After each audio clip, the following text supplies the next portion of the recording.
My best friend Lily, who I'd known since middle school, literally stealing my entire business idea and turning it into $1 million company while I watched from the sidelines. But here's the thing about revenge. Sometimes it's a dish best served ice cold with a side of legal documents and a garnish of public humiliation. My name's Sarah, and this happened 3 years ago when I was 25.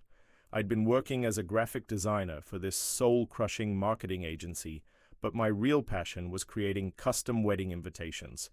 Not just any invitations. I had this unique concept of incorporating couples' love stories into hand-drawn illustrated designs. Think fairy tale meets modern art, with each invitation telling the couple's journey through tiny, intricate drawings. I'd been perfecting this concept for 2 years, sketching in coffee shops, developing my style, building a portfolio. I had notebooks full of ideas, a business plan, even a name picked out: Once Upon a Time Invitations. I was just saving up enough money to quit my day job and launch properly. Enter Lily. She'd been my roommate and best friend since college. She knew everything about my business idea because I'd spent countless nights showing her my sketches, practicing my pitch on her, asking for her opinion on designs. She seemed so supportive, always saying things like, "Oh my God, Sarah, this is going to be huge," and "You're so talented, I can't wait to see you succeed." What I didn't know was that behind my back, Lily was documenting everything. She was taking photos of my sketches when I wasn't around, screenshotting my business plan when I left my laptop open, even recording our conversations about my marketing strategies on her phone. The betrayal started small.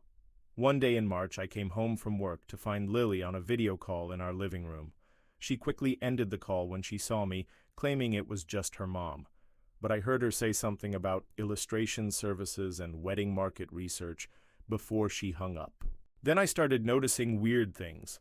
Lily would ask very specific questions about my pricing structure, about which wedding planners I was hoping to partner with, about my timeline for launch. At the time, I thought she was just being a supportive friend, showing interest in my dreams. The truth hit me like a freight train on a Tuesday morning in April. I was scrolling through Instagram during my lunch break when I saw an ad that made my blood freeze.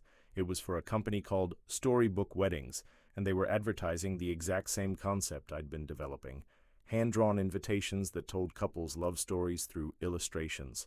The same art style, the same marketing angle, even some of the same phrases I'd used in my business plan.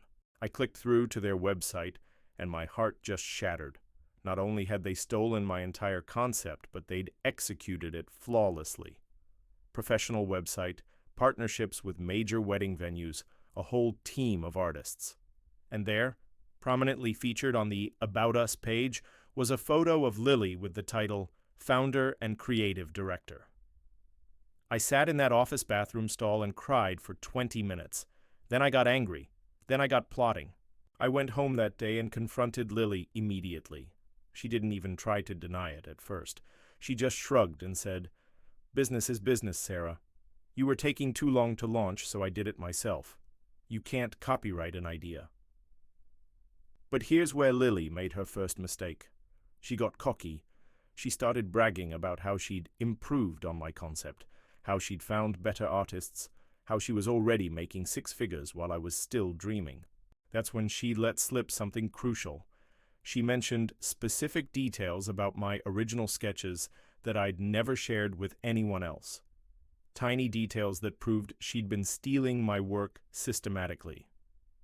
I played it cool, congratulated her on her success, even asked if she needed a graphic designer for her team, all while secretly planning her downfall. Over the next 2 weeks, I became a detective.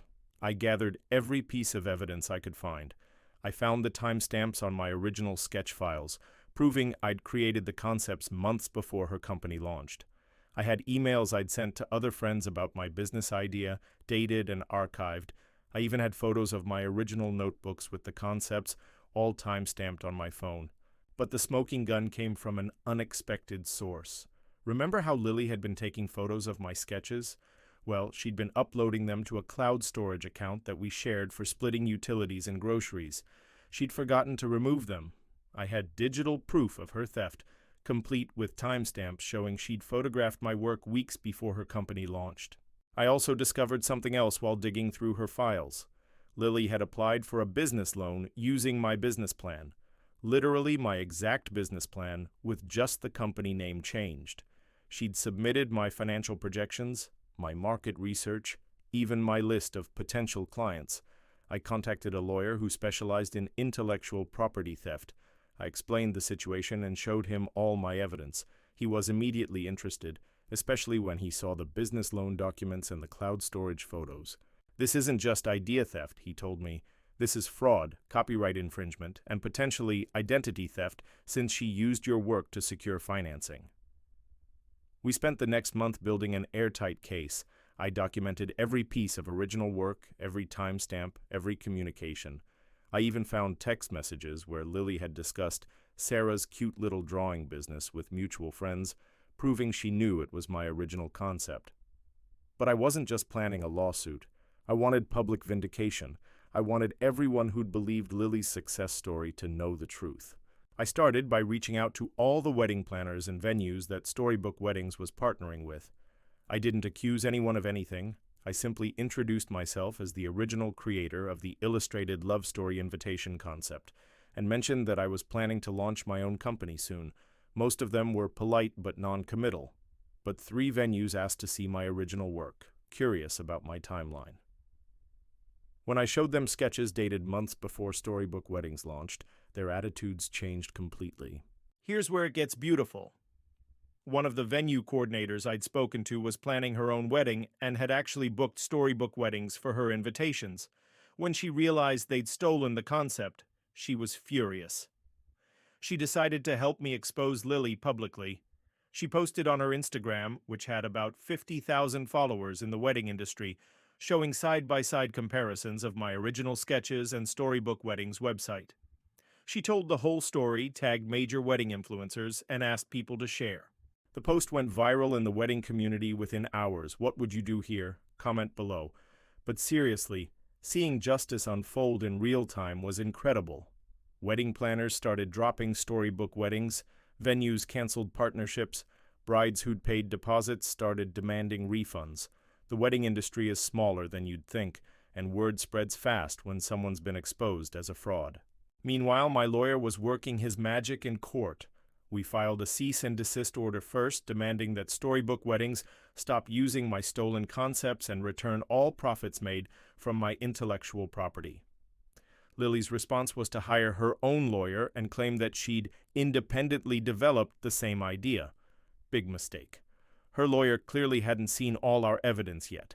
When we presented the court with the cloud storage photos, the business loan documents with my unchanged financial projections, and the testimony from the venue coordinator who'd witnessed Lily bragging about stealing my idea, it was game over. The judge ruled in my favor on every count.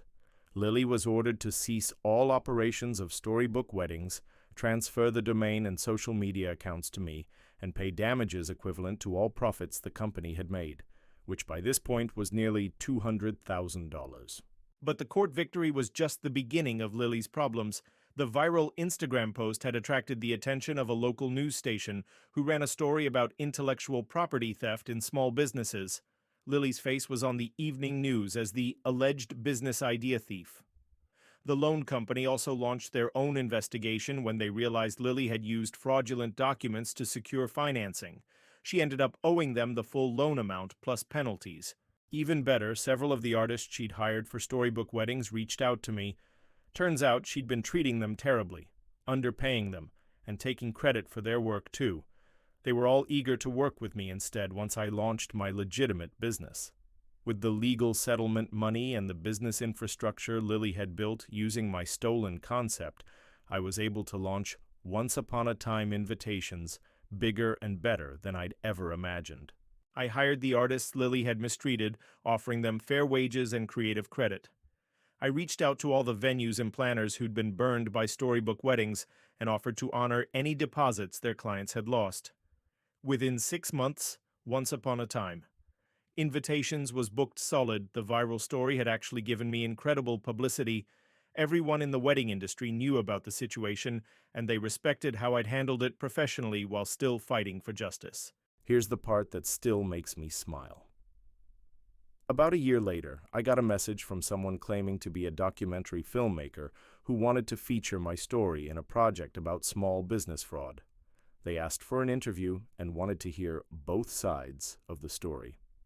I agreed, but something felt off about their questions.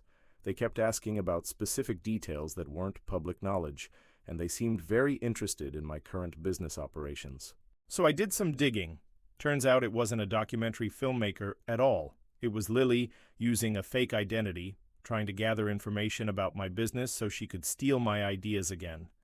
I played along for a few weeks, feeding her completely fake information about new concepts I was developing. Then I had my lawyer send her a harassment cease and desist order, along with all the evidence that she'd been impersonating a filmmaker to stalk my business. That was 2 years ago. Today, once upon a time. Invitations has a team of 12 artists, partnerships with over 100 venues across 3 states, and we've been featured in Martha Stewart weddings twice.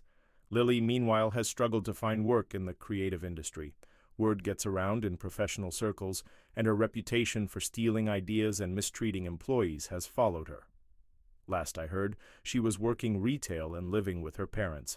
I almost felt bad for her. Almost.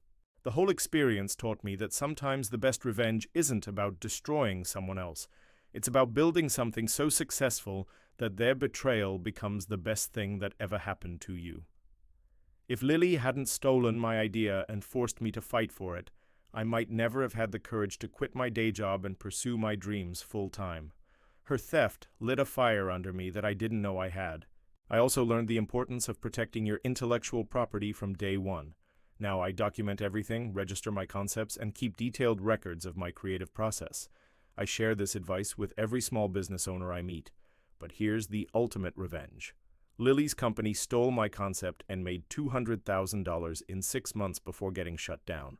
My legitimate company has made over $1 million in the 2 years since then, and we're just getting started. She got a quick, illegal profit that she had to give back, plus penalties. I got a sustainable, ethical business that I'm genuinely proud of. Every time I see a couple's faces light up when they receive their custom love story invitations, I think about how this all started with betrayal and ended with me living my actual dream. Sometimes the best revenge is just living well, and in my case, living well while running the company that your former best friend tried to steal from you. The wedding industry has embraced once upon a time. Invitations not despite the controversy, but because of how we handled it with integrity. Our clients love knowing that they're supporting a business built on authentic creativity rather than stolen ideas. And Lily? Well, she taught me that the people closest to you can sometimes be the most dangerous to your dreams. But she also taught me that I'm stronger and more determined than I ever knew. That's a lesson worth $200,000 and a successful business empire. So next time your best friend shows a little too much interest in your business plan, maybe keep some of those details to yourself. You never know when support might turn into sabotage, and when sabotage might turn into the motivation you need to build something incredible. Trust me, the revenge of massive success tastes so much sweeter than the quick satisfaction of just getting even.